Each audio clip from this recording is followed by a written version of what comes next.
남성 영양제로 아르기닌 찾으시는 분들 많으시죠? 그런데 이 아르기닌과 최고의 궁합을 자랑하는 짝꿍이 있습니다. 바로 피크노제놀인데요. 오늘은 이 아르기닌과 피크노제놀의 시너지 효과에 대해서 살펴볼 수 있는 재밌는 논문이 있어서 함께 소개해드릴게요. 자, 아르기닌은 요즘 정말 유행이다 보니까 어디서든 들어본 적은 있는데 그에 비해서 피크노제놀이란 성분 다소 좀 생소하신 분들도 있을 것 같아요. 이 피크노제놀은 강력한 항산화 물질로 잘 알려져 있는데요. 실제로 이 피크노제놀은 인체에 유해한 활성산소를 제거하는 데 도움을 줄 수 있음, 혈액의 흐름을 방해할 수 있는 혈소판 응집을 억제하는 데 도움을 줄 수 있음, 그리고 갱년기 여성의 건강에 도움을 줄 수 있음이라는 기능성 내용을 인정받아서 건강기능식품 원료로서 사용되고 있기도 합니다.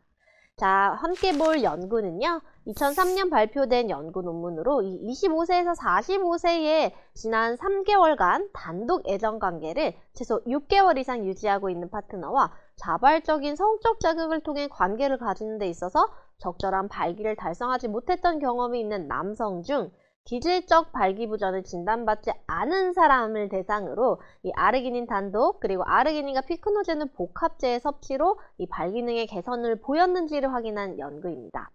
자, 첫 번째, 이 기질적 발기부전을 진단받지 않았다라는 게 무슨 의미일까요?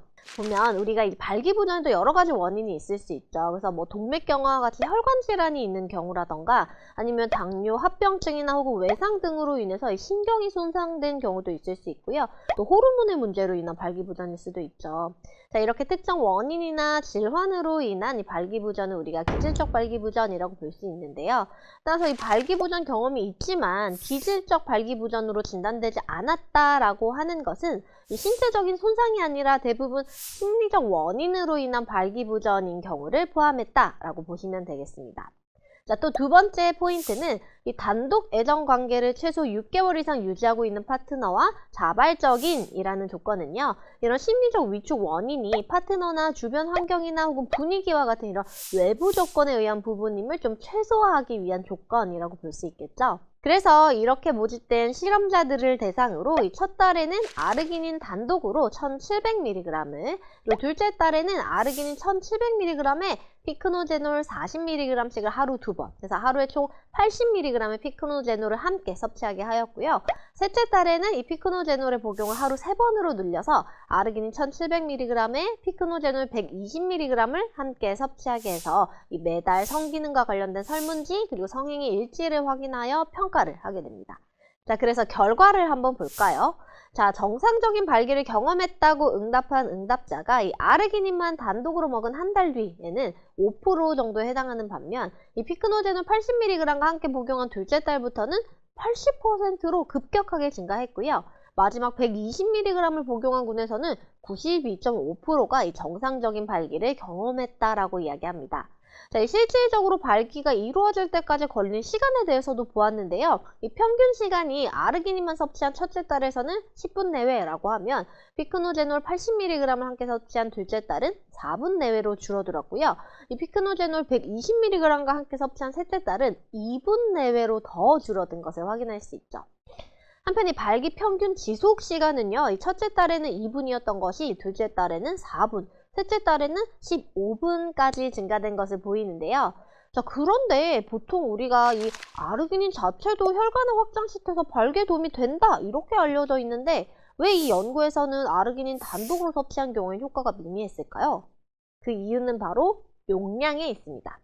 자, 실제로 이 아르기닌 보충제를 대상으로 남성 성기능에 도움이 되는지를 확인한 메타 분석 연구에서 아르기닌 단독 혹은 이 복합제 제품들이 발기능과 관련된 남성 성기능에 도움이 된다라는 결론이 있었는데요. 이때 이 아르기닌 단독 제품으로서는 최소 3000에서 5000mg 이상 복용한 연구에서 긍정적인 결과를 보였지만 이 하루 1500mg 정도의 상대적인 저함량에서는 유의미한 효과가 없었던 것으로 나타났습니다. 그래서 이 연구 역시도 1500mg에 가까운 1700mg의 용량을 사용을 했죠. 그렇기 때문에 이 발기능 개선을 위해서는 다소 좀 부족했던 것이 아닐까 추측해볼 수 있는데요. 그렇다면 이 피크노제놀을 추가한 경우에는 어떻게 1700mg의 용량에서도 효과를 보이게 된 것일까요? 앞서 말한 것처럼 이 피크노제놀은 강력한 항산화작용을 갖는다는 특징과 함께 이 혈관을 확장시키는 물질인 산화질소를 합성하는 효소를 증가시키는 역할도 갖고 있습니다. 말하자면 이 아르기닌은 산화질소를 만드는 재료, 그리고 피크노제놀은 이 아르기닌을 가지고 산화질소를 만드는 일꾼을 제공하는 역할을 통해서 더 적은 용량의 아르기닌으로도 충분한 혈관 확장이 나타날 수 있게 서로 시너지 효과를 줄 수 있는 것이죠. 자, 그래서 영양제들 사이에서도 서로 좋은 궁합, 나쁜 궁합이 알려져 있는데요. 오늘은 성기능 개선, 더 나아가 혈관 확장과 관련된 작용에서 환상의 짝꿍, 이 아르기닌과 피크노제놀 조합에 대해서 알아보았습니다. 지금까지 김정은 약사였습니다. 오늘도 건강하세요.